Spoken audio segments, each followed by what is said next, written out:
Good day to all. Welcome to Vigor. ఈ రోజుల్లో చాలామంది ఇన్ఫ్లమేషన్ గురించి మాట్లాడుకుంటున్నాం. సో అసలు బాడీలో ఎందుకు ఇన్ఫ్లమేషన్ వస్తుంది?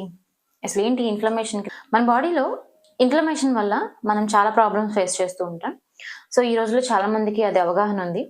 So let us see what is inflammation. బేసిక్గా ఇన్ఫ్లమేషన్ అనేది మన బాడీ ఏదైనా ఇంజురీస్కి కానీ, లేదంటే ఏదైనా ఇన్ఫెక్షన్స్ వచ్చినప్పుడు, లేదంటే ఏదైనా మనకి స్ట్రెస్ ఫీలింగ్ వచ్చినప్పుడు, ఇలా మన గట్లో మంచి మైక్రోబ్స్ లేనప్పుడు, సో ఇలాంటి కండిషన్స్లో మన బాడీ అనేది నార్మల్గా న్యాచురల్గా ప్రొడ్యూస్ చేసే ఒక ఇమ్యూన్ రెస్పాన్స్. అంటే బయట నుంచి ప్యాథజన్స్ అనేవి బాడీలోకి ఎంటర్ అవ్వకుండా ఉండడానికి, అలాగే ఇంజురీ జరిగిన చోట హీలింగ్ అనేది అవ్వడం కోసం మన బాడీ ఇన్ఫ్లమేషన్ని కాజ్ చేస్తుంది. ఎప్పుడైతే ఇంజురీ జరుగుతుందో అప్పుడు మన బాడీలో కొన్ని కెమికల్స్ రిలీజ్ చేయబడుతుంటాయి. సో ఈ కెమికల్స్ ఎక్కడైతే ఇంజురీ జరిగిందో, లేదంటే ఎక్కడైతే స్ట్రెస్ ఉందో, ఇన్ఫెక్షన్ ఎక్కడుందో, లేదంటే అన్హెల్దీ ఫుడ్స్ మనం ఎప్పుడైనా తీసుకున్నప్పుడు, సో ఎక్కడైతే ఆ పార్ట్ ఏదైతే ఎఫెక్ట్ అవుతూ ఉందో ఆ పర్టికులర్ పార్ట్కి వెళ్ళేసి హీలింగ్ అనేవి చేస్తూ ఉంటుంది.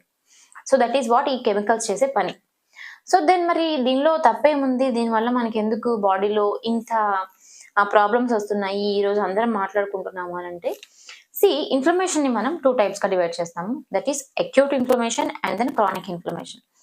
అక్యూట్ ఇన్ఫ్లమేషన్ అని అంటే ఎప్పుడైతే ఇంజురీస్ కానీ ఇప్పుడు ఏవైతే మనం చెప్పుకున్నామో ఇవన్నీ జరిగినప్పుడు అప్పుడు అంటే షార్ట్ టైమ్గా ఆ ఇన్ఫ్లమేషన్ కాజ్ అయ్యి హీలింగ్ జరిగిపోయి అక్కడున్న డెబ్రిస్ అంతా క్లియర్ అయిపోయిన తర్వాత ఇన్ఫ్లమేషన్ ఆటోమేటిక్గా తగ్గిపోతుంది, నార్మల్ స్టేట్కి వచ్చేస్తుంది. That is what acute inflammation which is healthy. But problem is only with the chronic inflammation. మనం కంటిన్యూస్గా ఎప్పుడైతే మన బాడీని ఇబ్బంది పెడుతూ ఉంటామో, లైక్ ఏ ఫుడ్స్ అయితే మన బాడీకి హెల్దీ కాదో అవి ఎక్కువగా తీసుకున్నప్పుడు, లేదా నైట్ మనం నిద్రపోకుండా లేట్ నైట్స్ కనుక మనం మెలకుగా ఉండి మన బాడీని స్ట్రెస్కి గురి చేసినప్పుడు, లేదా ప్రాపర్ న్యూట్రియంట్ సప్లై చేయకపోయినా, లేదంటే వాటర్ మనకి సఫిషియెంట్గా బాడీకి సప్లై చేయకపోయినా, దెన్ మన బాడీ ఒక స్ట్రెస్ఫుల్ స్టేట్లోకి వెళ్తుంది. సో ఇలా కనుక లాంగ్ టర్మ్గా కనుక మన బాడీని మనం ఇబ్బంది పెడుతూ ఉంటే దాని రెస్పాన్స్గా బాడీ నాన్ స్టాప్గా అంటే లాంగర్ డ్యూరేషన్గా కంటిన్యూస్గా ఈ ఇన్ఫ్లమేషన్ని కాజ్ చేస్తూ ఉంటుంది.